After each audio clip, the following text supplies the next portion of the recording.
दोस्तों, भारत अब सिर्फ बातें नहीं कर रहा बल्कि अपने दम पर दुनिया को अपनी ताकत दिखा रहा है। डीआरडीओ ने एक बार फिर ऐसा कारनामा कर दिखाया है जिससे दुश्मनों की टेंशन बढ़ा दी है। ओडिशा के चांदीपुर स्थित इंटीग्रेटेड टेस्ट रेंज से स्वदेशी Pinaka long range guided rocket का सफल परीक्षण किया गया और इसने हर कसौटी पर खुद को साबित कर दिया। डीआरडीओ ने अपने आधिकारिक एक्स हैंडल पर बताया कि 8 जुलाई को हुए इस टेस्ट में रॉकेट ने यूजर द्वारा तय की गई 60 किलोमीटर की न्यूनतम दूरी को पूरी सटीकता के साथ तय किया गया और सीधे अपने तय निशाने पर जाकर वार किया।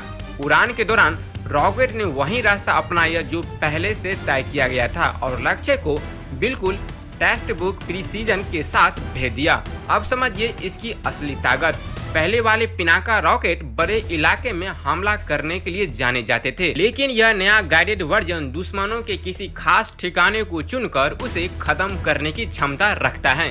यानी अब भारतीय सेना दुश्मनों के कमांड सेंटर, रडार सेंटर, हथियार के गोदाम और बड़े सैन्य ठिकानों को बिना चूके निशाना बना सकेगी। सबसे बड़ी बात यह है कि इस नए रॉकेट को उसी पिनाका लॉन्चर से दागा गया जो भारतीय सेना पहले से इस्तेमाल कर रही है। यानी सेना को नया लॉन्चर खरीदने की जरूरत नहीं पड़ेगी। एक ही लॉन्चर से अलग अलग रेंज और क्षमताओं वाले पिनाका रॉकेट दागे जा सकेंगे।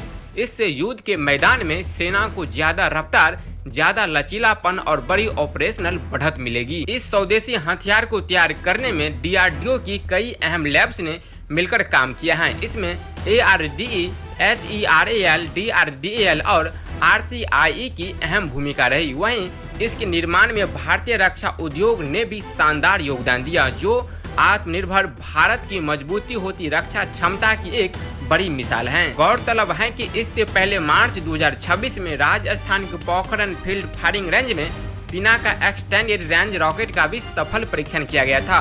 अब इस नई सफलता ने साफ कर दिया है कि भारत अपनी स्वदेशी सैन्य ताकत को लगातार नई ऊंचाइयों तक पहुंचा रहा है। इससे पहले हुए परीक्षण में कुल 24 रॉकेट दागे गए थे और हर एक ने अपने तय निशाने को सटीकता के साथ भेद कर यह साबित कर दिया था कि भारत का पिनाका सिस्टम किसी से कम नहीं है। अब गाइडेड वर्जन की कामयाबी ने इस ताकत को कई गुना बढ़ा दिया है। साफ है कि भारत अब दुनिया की सबसे आधुनिक रॉकेट आर्टिलरी ताकतों में अपनी मजबूती पहचान बना रहा है। इस ऐतिहासिक सफलता पर रक्षा मंत्री राजनाथ सिंह ने डीआरडीओ के वैज्ञानिकों, भारतीय सेना और रक्षा उद्योग से जुड़े सभी इंजीनियरों को बधाई दी। उन्होंने कहा कि यह उपलब्धि सिर्फ एक सफल परीक्षण नहीं बल्कि आत्मनिर्भर भारत की रक्षा शक्ति का बड़ा प्रमाण है। Pinaka long range guided rocket के सेना में शामिल होने से भारतीय सेना अब लंबी दूरी पर बैठे दुश्मनों को भी बेहद सटीक तरीके से निशाना बना सकेगी। इससे ऑपरेशन और ज्यादा प्रभाव होंगे और विदेशी हथियारों पर भारत की निर्भरता भी लगातार घटेगी। ऐसे दौर में जब दुनिया के कई हिस्सों में तनाव बढ़ रहा है, भारत अपनी सेना को आधुनिक, ताकतवर और पूरी तरह स्वदेशी हथियारों से लैस करने में तेजी से जुटा है। पिनाका की यह नई सफलता उसी मजबूत सफर का एक बड़ा पड़ाव माना जा रहा है। तब तक के लिए जय हिंद, जय भारत।